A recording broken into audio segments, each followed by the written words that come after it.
Hello engineers, আমি চলে এসেছি প্রবলেমের ভিডিও নিয়ে, যেটা হচ্ছে ডিসক্রিট র্যান্ডম ভেরিয়েবলের প্রবলেম। এটা বুঝতেই পারছি, ডিসক্রিট বলি পিএমএফ আছে, এই টেবিলটা আছে।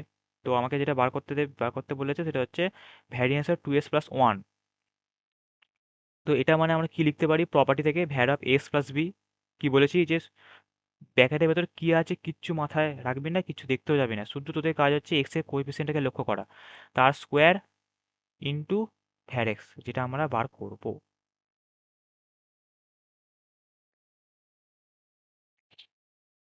তাহলে হলো, এবার তাহলে আমাদের ভ্যার এক্স বার করতে হবে। ভ্যারেক্সটা বার করে নিই। তো ভ্যারেক্স আমরা বার করতে জানি, ফর্মুলা জানি যে ই of X square minus E X এর হোল স্কোয়ার। তাহলে ফার্স্ট আমরা আগে ই অফ এক্স স্কোয়ার বার করব। ই অফ এক্স স্কোয়ার মানে কি বলেছি, শুদ্ধ ভ্যালুগুলো স্কোয়ার ইন্টু ইন্ডিভিজুয়াল প্রবাবিলিটি। তাহলে লিখতে লিখতে যাই, -3 square into 0.05 plus -2 square into 0.05,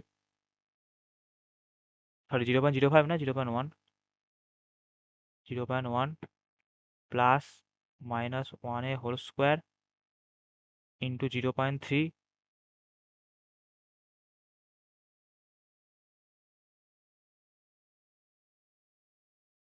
0 into 0টা লিখছি না আমি, 1 স্কোয়ার ইন্টু 0.35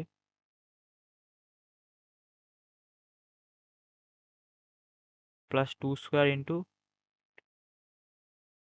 0.1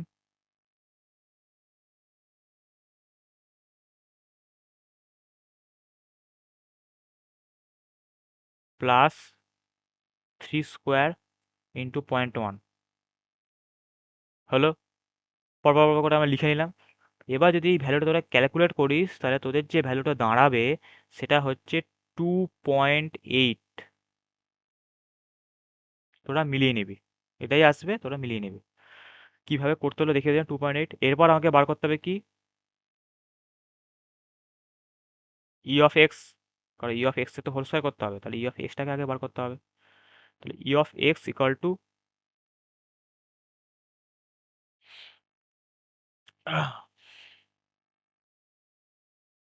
তো এক্সপেকটেশন অফ এক্স আমাকে বার করতে হবে।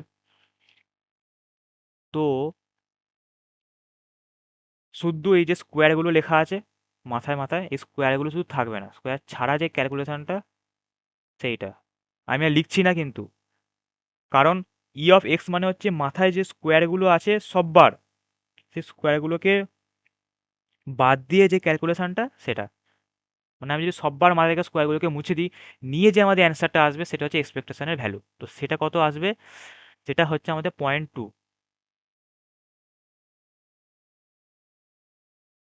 হলো। এবার আমাদের ভ্যারিয়েন্স ক্যালকুলেট করতে হবে।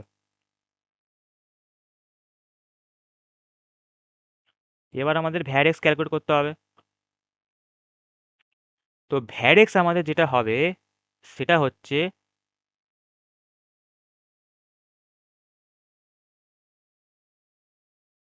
ই অফ এক্স স্কোয়ার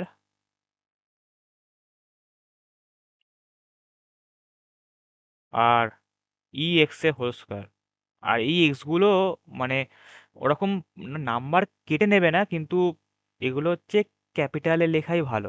মানে ই এর ভেতরে যেগুলো আছে সেগুলো ক্যাপিটালে লেখাই ভালো। আর ই এর ভেতরে যেগুলো থাকবে সেটা র্যান্ডাম ভেরিয়েবলটা বোঝায়। তো সেই কারণে, যেহেতু র্যান্ডাম ভেরিয়েবল ই এর ভেতরে যেগুলো থাকবে বা ভ্যারের ভেতরে যেগুলো থাকবে, সেখানে এক্স ওয়াই মানে হচ্ছে র্যান্ডাম ভেরিয়েবল বোঝায়।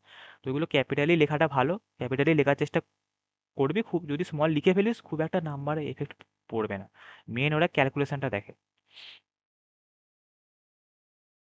তো ইএক্স পুরোটা হোল স্কোয়ার, তাহলে ই অফ এক্স স্কোয়ারের ভ্যালু আমরা পেয়েছি 2.8,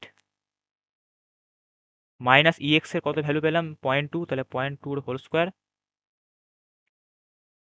0.2 তার হোল স্কোয়ার, 0.2 হোল স্কোয়ার হচ্ছে 0.04। তাহলে 2.8 থেকে 0.04 যদি বাদ দিই, তাহলে আমাদের যে ভ্যালুটা দাঁড়ায় সেটা হচ্ছে 2.76। এটা হচ্ছে আমাদের ভ্যারেক্স বেরোলো, কিন্তু আমাদের তো শুধু ভ্যারেক্স জানতে চাইনি, আমাকে জানতে চাইছে ভ্যার অফ 2s+1। তাহলে সেটা ইকাল টু প্রপার্টি থেকে পাই যে শুদ্ধ এক্সের কোএফিসিয়েন্টের দিকে লক্ষ্য রাখবি, 2 আছে, তাহলে 2 স্কোয়ার ইন্টু ভ্যারেক্স। তাহলে ভ্যারেক্স আমরা পেয়ে গেলাম, তাহলে ওটাকে 2 স্কোয়ার মানে 4-এর সাথে গুণ করব, তাহলে 4 ইন্টু 2.76, 4 ইন্টু 2.76 ইকুয়াল টু আমাদের কত দাঁড়াচ্ছে, যদি আমরা করে দেখি আমরা 4 ইন্টু 2.76 কত হয়।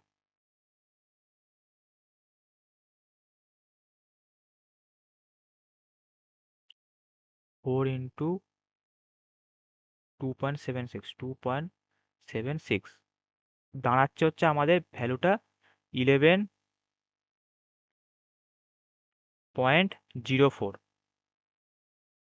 ভ্যালুটা আমাদের দাঁড়াচ্ছে হচ্ছে 11.04। তো এটা হচ্ছে আমাদের অ্যান্সার হবে। তাহলে একটা ভিডিওতে আমি ভ্যারিয়েন্স ক্যালকুলেট করেও দেখিয়ে দিলাম, আবার এরকম প্রবলেম এলে সেটাও কী করে ক্যালকুলেট করবে সেটাও দেখিয়ে দিলাম। তাহলে বোঝা গেল। এরপরে নেক্সট ভিডিও হচ্ছে কন্টিনিউয়াস র্যান্ডাম ভেরিয়েবলের ক্ষেত্রে কী করে আমরা বার করবো সেটা দেখে নেবো। চল নেক্সট ভিডিও দেখা If I make you crazy, just take it easy.